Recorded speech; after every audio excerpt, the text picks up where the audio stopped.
Guys कैसे हो आप सब। चलो हम अपने सॉल्यूशन के अगले लेक्चर की ओर चलते हैं जो प्रॉब्ली लास्ट लेक्चर होगा। और आज के लेक्चर में आपको एजियोट्रॉप्स से रिलेटेड एजियोट्रॉप्स के टाइप्स के बारे में बताऊंगा। अब ये एजियोट्रॉप्स क्या है, अगर आपने प्रीवियस लेक्चर देखा है तो आपको पता होगा एजियोट्रॉपिक मिक्सचर उन नॉन आइडियल सॉल्यूशन को कहते हैं जिनका कॉम्पोजिशन लिक्विड और वेपर फेज में कांस्टेंट रहता है। क्या मतलब है कि उनके कंपोनेंट्स का मोल फ्रैक्शन लिक्विड और वेपर फेज में सिमिलर होता है। उनका कॉम्पोजिशन फिक्स्ड है, इसलिए उनका बॉइलिंग पॉइंट कांस्टेंट हो गया। और क्योंकि बॉइलिंग पॉइंट दोनों कंपोनेंट का एक जितना हो गया तो it is not possible to separate the components by the fractional distillation technology, right. तो आप फ्रैक्शनल डिस्टिलेशन की टेक्निक से किसी एजियोट्रॉप्स के मिक्सचर को आप अलग अलग कंपोनेंट्स को अलग अलग नहीं कर सकते हो। तो जो इसमें दो टाइप्स है उसके बारे में आज का हमारा ये वीडियो होगा और उम्मीद करता हूं कि ये आप बहुत अच्छी तरह से इसको समझोगे। आपके लिए बहुत जरूरी है कि कॉन्सेंट्रेशन के साथ आज के वीडियोज को देखो, थोड़ा सा आपको अटेंशन ज्यादा लगाना पड़ेगा, ठीक है। तो हम बात कर रहे हैं एजियोट्रॉपिक मिक्सचर जो दो टाइप के होते हैं, minimum boiling azeotropes and maximum. तो इन्हीं को हम स्टार्ट करते हैं। तो चलो पहले हम एजियोट्रॉप्स और एजियोट्रॉप्स के बारे में अगर आप बात करते हो तो आप इसको दो कैटेगरी में डिवाइड कर लो। एक कैटेगरी हम बना देते हैं मिनिमम बॉइलिंग एजियोट्रॉप्स का। सो मिनिमम बॉइलिंग एजियोट्रॉप्स, इसका नाम ऐसा क्यों है, वही हमारा मेन टॉपिक है, तो मैं उस पर आके बात करूंगा। Azeotropes, right. तो ये हो गया हमारा इसका फर्स्ट टाइप। अब सेकेंड टाइप के बारे में पहले बात करते हैं कि उसका नाम क्या है, और वो है मैक्सिमम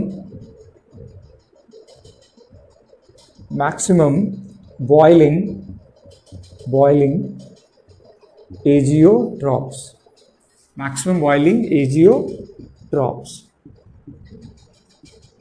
तो इनके बारे में सबसे पहले आप एग्जांपल ले लो और इनके फीचर्स को समझो। इसका एग्जांपल है 95% इथेनॉल प्लस 5% वाटर। और इसका एग्जांपल है 68% nitric acid HNO3 solution. HNO3 what do it mean कि बाकी जो बचा हुआ 32% है वो क्या है, वाटर है। सो 32% वाटर है, राइट। तो यहां पे आपको सबसे पहले समझाना चाहता हूं कि इथेनॉल और वाटर का ये जो एजियोट्रॉपिक मिक्सचर है ये positively deviated non ideal solution है। तो चलो ये भी मेंशन करते हैं, ये क्या है, positive deviated non ideal, short में लिख देता हूं नॉन आइडियल सॉल्यूशन, राइट। इसका मतलब है कि ये जो मिक्सचर है क्योंकि इसका नाम उसके अपोजिट है तो ये डेफिनेटली क्या होगा, negatively deviated non ideal solution, right.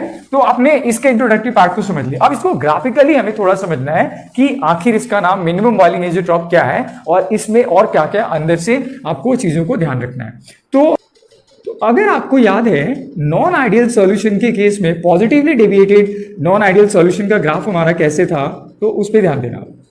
हमारा ग्राफ कुछ ऐसा था, राइट। हमारा ग्राफ कुछ ऐसा था, ये मान लेते हैं कि हमारा वेपर प्रेशर को दिखा रहा है और ये हमारा मान लेते हैं कि ये मोल फ्रैक्शन को दिखा रहा है, राइट।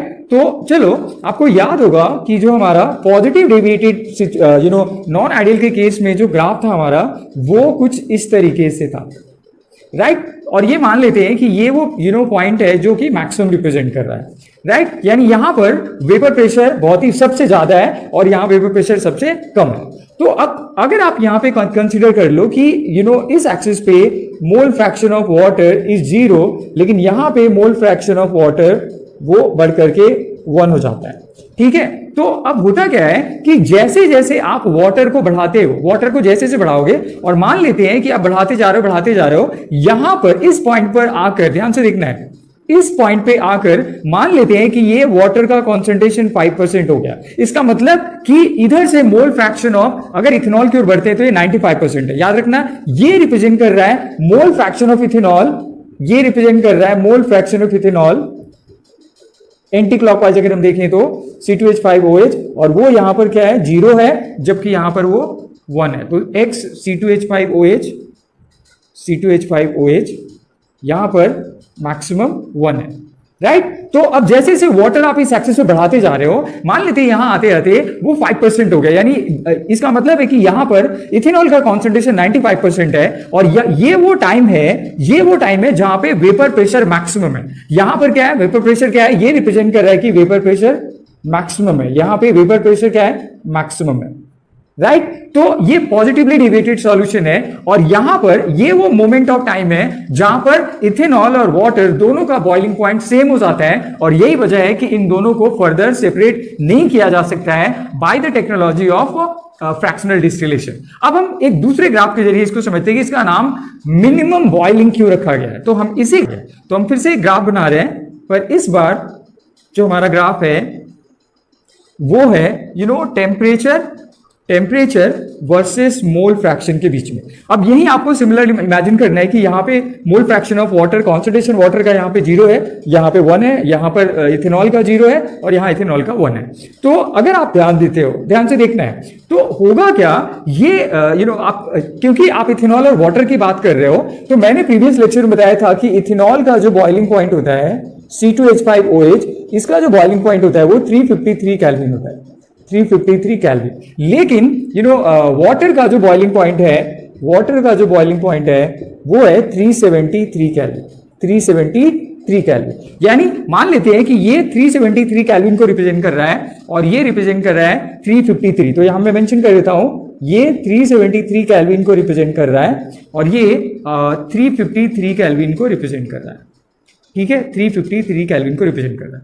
तो अब होगा क्या कि यहां पर अगर आप कॉन्सेंट्रेट करो, तो जब किसी भी कंपोनेंट के लिए वेपर प्रेशर मैक्सिमम है, इसका मतलब है कि उसका बॉइलिंग पॉइंट मिनिमम हो गया। याद रखो, वेपर प्रेशर ज्यादा बनने का ये मतलब है कि बॉइलिंग पॉइंट उसका कम है। तो ये वो पॉइंट है जब वो वेपर प्रेशर तो मैक्सिमम है, लेकिन इसी सिचुएशन में अगर हम इस ग्राफ को नीचे लेके आते हैं, तो मान लेते हैं कि ये वो पॉइंट है, ध्यान देना है, ये वो पॉइंट है, जो बॉइलिंग पॉइंट है वो 353 केल्विन भी नहीं है और 373 केल्विन भी नहीं है, यानी ये मिनिमम है। तो ये किसको रिप्रेजेंट कर रहा है, मिनिमम बॉइलिंग पॉइंट को रिप्रेजेंट कर रहा है, या मिनिमम बॉइलिंग टेम्परेचर को। तो इसका ये मतलब है कि एक ऐसा टेम्परेचर आ जाता है जहां पर इस सॉल्यूशन का जो बॉइलिंग पॉइंट है वो मिनिमम और मैक्सिमम के बीच में आ जाता है, और वो आप देखें तो इन दोनों से भी एक नीचे लेवल पे जाता है। तो क्योंकि ये सॉल्यूशन जिस कंडीशन में वेपर प्रेशर मैक्सिमम दे रहा है, उस कंडीशन में उसका बॉइलिंग पॉइंट क्या है, मिनिमम जा रहा है। That's why the azeotropic mixture is called minimum boiling azeotrope. चलो एक बार फिर से दोबारा समझते हैं मैं क्या बताना चाहता हूं। देखो, रॉल्स लॉ के अकॉर्डिंग ये जो ग्राफ है ये दिखा रहा है रॉल्स लॉ का ग्राफ, बट ये रिप्रेजेंट कर रहा है पॉजिटिव डेविएशन का ग्राफ, क्योंकि तो जब ये ग्राफ धीरे धीरे बढ़ेगा तो एक ऐसा टाइम आ जाता है जब वेपर प्रेशर मैक्सिमम पे चला जाता है। तो जिस टाइम ये वेपर प्रेशर मैक्सिमम है, ठीक है, वो मान लेते हैं ये वो पॉइंट है, राइट, और इस पॉइंट पे इथेनॉल का कॉन्सेंट्रेशन 95% है, जबकि वाटर का कॉन्सेंट्रेशन क्या है, 5% है, राइट। तो ये ग्राफ रिप्रेजेंट कर रहा है the relation between vapour pressure of water and the vapour pressure of the ethanol, right. अब इस यहां पर क्या हो गया, इसी को रिलेट करने के लिए अब हम जाते हैं इसका नाम मिनिमम बॉइलिंग क्यों रखा गया। तो मिनिमम बॉइलिंग के लिए समझना है कि हमने एक दूसरा ग्राफ बनाया टेम्परेचर और मोल फ्रैक्शन के बीच में। तो जिस टेम्परेचर पे वाटर का जो वेपर प्रेशर है वो मैक्सिमम है, इसका मतलब जो इवन 353 से भी कम है, एंड ऑफ कोर्स 373 से तो कम है ही। तो ये वो पॉइंट है जहां पे बॉइलिंग पॉइंट मिनिमम है और जिस टेम्परेचर पे वेपर प्रेशर मैक्सिमम होता है, and that's why the solution of 95% ethanol with 5% water is called minimum boiling azeotrope। ठीक है, चलो एक बार फिर से इसको रिपीट करते हैं क्योंकि थोड़ा अनयूजुअल है।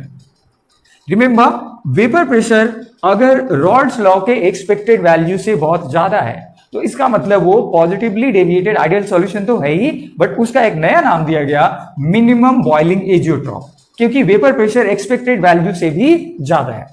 अब जिस टेम्परेचर पे ये सब कुछ हो रहा है वो टेम्परेचर मिनिमम है, यानी जब वेपर प्रेशर मैक्सिमम है एक्सपेक्टेड वैल्यू से मैक्सिमम, तो बॉइलिंग पॉइंट उस समय एक्सपेक्टेड वैल्यू से बहुत मिनिमम होगा, and due to that minimum boiling point you know the whole mixture is called minimum boiling azeotropes. अब हम इसी को you know negative deviated non ideal solution यानी मैक्सिमम बॉइलिंग एजियोट्रॉप्स के केस में समझने की कोशिश करते हैं। तो इन्हीं दोनों ग्राफ को अब जल्दी से इसको समझने की कोशिश करते हैं क्या है। तो मान लेते हैं कि ये वो हमारा ग्राफ है जो वेपर प्रेशर, ये वेपर प्रेशर के केस में अब क्योंकि यहां पे मैक्सिमम बॉइलिंग एजियोट्रॉप है, इसका मतलब क्या है कि वेपर प्रेशर एक पर्टिकुलर टाइम के बाद जैसे जैसे वाटर, आप मान लेते हैं कि यहां पे फिर से मैं लिखूं या तो चलो लिख देते हैं XH2O, यहां पर क्या है 0 और यहां पे XH2O वो क्या है 1। सिमिलरली यहां पर इथेनॉल का मोल फ्रैक्शन क्या है C2H5OH वो 1 है, जबकि यहां पे इथेनॉल का मोल फ्रैक्शन C2H5OH वो 0, राइट। अब धीरे धीरे आपने क्या किया, वाटर का कॉन्सेंट्रेशन बढ़ाना शुरू किया। मान लेते हैं कि यहां पर आकर वो 5% हो गया, यहां पर आकर वो कितना हो गया 5%। वाटर की बात हम चलिए, उसमें भी क्या है वाटर की बात, इसका मतलब ये दिखा रहा है 95% इथेनॉल, ये दिखा रहा है 5% वाटर।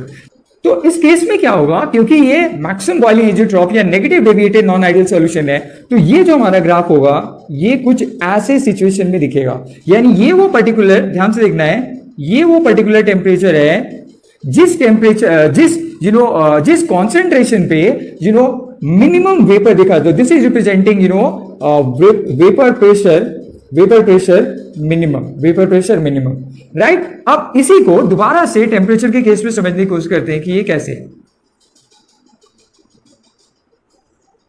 ओके, तो अब क्या करना है कि ये इस एक्सिस पे टेम्परेचर को ले लेते हैं और यहां पर मोल फ्रैक्शन को ले लेते हैं, राइट। और ये अगेन मान लेते हैं कि ये 353 केल्विन का जो कि इथेनॉल का बॉइलिंग पॉइंट है, और ये मान लेते हैं कि इधर 373 केल्विन जो कि वाटर का बॉइलिंग पॉइंट है, राइट। तो अब होगा क्या, जैसे जैसे आप वाटर का कॉन्सेंट्रेशन बढ़ाओगे, अब दोबारा मैं ये चीजें नहीं लिख रहा, जैसे जैसे आप वाटर का कॉन्सेंट्रेशन बढ़ाओगे, इसका जो बॉइलिंग पॉइंट है जो मिनिमम हो रहा था, इस केस में क्या हो रहा था मिनिमम, तो ये क्या होगा अब की बार ये बढ़ना शुरू हो जाएगा, यहां पे इस सिचुएशन में आ जाता है। तो जैसा आप देख सकते हो कि इसका बॉइलिंग पॉइंट जब ये कॉन्सेंट्रेशन 5% पे पहुंचता है वाटर का, तो इसका बॉइलिंग पॉइंट क्या हो गया, मैक्सिमम हो गया है। न 353 है न 373 है, ये इन दोनों से भी क्या है ज्यादा है, राइट। तो इस पर्टिकुलर टेम्परेचर को अगर देखें तो जब वेपर प्रेशर मिनिमम है तो उसका बॉइलिंग पॉइंट मैक्सिमम है, and due to this reason this solution is also called maximum boiling azeotropes, right. एक बार फिर से इन सारी बातों को रिपीट करते हैं और तभी आपको आसानी समझ में आएगा। रिमेंबर एनसीईआरटी के अंदर सिर्फ इतनी सी बात को मेंशन किया गया है कि एग्जांपल क्या है और इसका मतलब क्या है। चलो हम एक बार एनसीईआरटी के अकॉर्डिंग पहले खत्म करते हैं, फिर इसको रिवाइज करेंगे। एक नॉन आइडियल सॉल्यूशन जो मिनिमम बॉइलिंग टेम्परेचर पे मैक्सिमम वेपर प्रेशर देता है, that is called minimum boiling azeotropes, right. और इसका एग्जांपल क्या है, इथेनॉल एंड वाटर, जहां इथेनॉल का कॉन्सेंट्रेशन 95% है और सिर्फ 5% वाटर है। दूसरे में क्या है नाम, मैक्सिमम बॉइलिंग एजियोट्रॉप, जिसका ये मतलब है कि एक ऐसा मैक्सिमम टेम्परेचर जहां पर एक सॉल्यूशन का वेपर प्रेशर मिनिमम है और वो ऑफकोर्स रॉल्स लॉ के एक्सपेक्टेड वैल्यू से बहुत नीचे है, तो ऐसे किसी एजियोट्रॉपिक मिक्सचर को बोलते हैं मैक्सिमम बॉइलिंग एजियोट्रॉप। ग्राफिकली आपको ये थोड़ा स्ट्रेंज लगेगा, बट जब आप दोबारा से इसको देखोगे तो समझ में आएगा और डेफिनेटली पर्पस आपका रिजॉल्व होगा। तो अब एक बार यहां पर आकर चेक करते हैं, ये हमारा वेपर प्रेशर का एक्सिस था और ये हमारा मोल फ्रैक्शन का था, मैंने नहीं लिखा, ये रिप्रेजेंट करता है किसको, मोल फ्रैक्शन को, ठीक है। मैं यहां पे शॉर्ट में लिख रहा हूं मोल फ्रैक्शन। तो यहां पर मोल फ्रैक्शन ऑफ वाटर 0 है, यहां पर 1 है, यहां पे इथेनॉल 1 है, जबकि यहां पे इथेनॉल 0 है। अब होगा क्या कि क्योंकि ये नॉन आइडियल सॉल्यूशन है तो ऑफ कोर्स या तो ग्राफ ऊपर जाएगा या नीचे, बट यहां क्योंकि हम बात करें नेगेटिव, तो एक्सपेक्टेड वैल्यू से, ये एक्सपेक्टेड वैल्यू है वेपर प्रेशर का, वो उससे कम होगा, तो ये नेगेटिव डेविएशन। तो जैसे जैसे ये हमने वाटर का कॉन्सेंट्रेशन बढ़ाना शुरू किया, ये 5% होकर आया, 5% पे इसका जो वेपर प्रेशर है इस पॉइंट पे जाकर के सबसे कम देखा गया। तो जिस कॉन्सेंट्रेशन पे वेपर प्रेशर मिनिमम हो गया, that is the concentration where water is 5% and the ethanol is 95%, right. अब इसी ग्राफ को हमने थोड़ा सा नीचे एक्सटेंड किया, टेम्परेचर और मोल फ्रैक्शन के बीच में ग्राफ में देखा, और अब की बार हम टेम्परेचर को समझने की कोशिश कर रहे हैं। तो जिस टेम्परेचर पे, ध्यान देखना है, ये इथेनॉल का बॉइलिंग पॉइंट है, ये वाटर का बॉइलिंग पॉइंट है, ये किसका है, वाटर का, और ये किसका है, ऑफ कोर्स इथेनॉल का, C2H5OH का बॉइलिंग पॉइंट है। तो एक्सपेक्टेड वैल्यू जो कि 353 है और इसके लिए 373 है, ये जैसे जैसे 5% बढ़ता जाता है, यानी जीरो से आपने मोल फ्रैक्शन ऑफ वाटर बढ़ाना शुरू किया, तो 5% आते आते इसका जो बॉइलिंग पॉइंट है वो एक्सपेक्टेड वैल्यू से ऊपर उठ जाता है, यानी ना तो 353 रहता है ना वो 373, वो उन दोनों से ही ज्यादा हो जाता है। तो जिस टेम्परेचर पे वेपर प्रेशर मैक्सिमम आ रहा है, अगर हम उसको देखते हैं तो वो मैक्सिमम है। वो क्या है? मैक्सिमम है। तो इसीलिए इस सॉल्यूशन का नाम रखा गया मैक्सिमम बॉइलिंग एजियोट्रॉप। तो ये सारी बातें एजियोट्रॉप से रिलेटेड है। एक इंपॉर्टेंट बात करते हैं, देखो अगर आपको कोई ऐसा टॉपिक लगता है जो थोड़ा सा कॉमन नहीं है, तो ऑफ कोर्स ऐसे टॉपिक के लिए आपको थोड़ा कंसंट्रेशन बढ़ाना पड़ेगा, राइट? जो आप इसको एक बार या मे बी दूसरी बार या मे बी तीसरी बार जो आप इसको देखोगे तो डेफिनेटली ग्राफिकली ये चीज आपको ज्यादा इंपॉर्टेंट और वैल्यूएबल लगेगा, राइट? तब आपको लगेगा कि ये चीज आपके लिए आसान है और तब इसका मतलब और इसका यूजफुलनेस आपको समझ में आएगा, राइट? तो इस तरीके से प्रॉब्ली हमने लगभग सारे टॉपिक सॉल्यूशन के कवर कर लिए हैं। इसके कुछ इंपॉर्टेंट क्वेश्चंस हैं जिसके बारे में अगले वीडियो में बात करूंगा, और अगर कोई टॉपिक है जो बच गया है तो I will check from my side और उसको भी कंप्लीट करने की कोशिश करूंगा।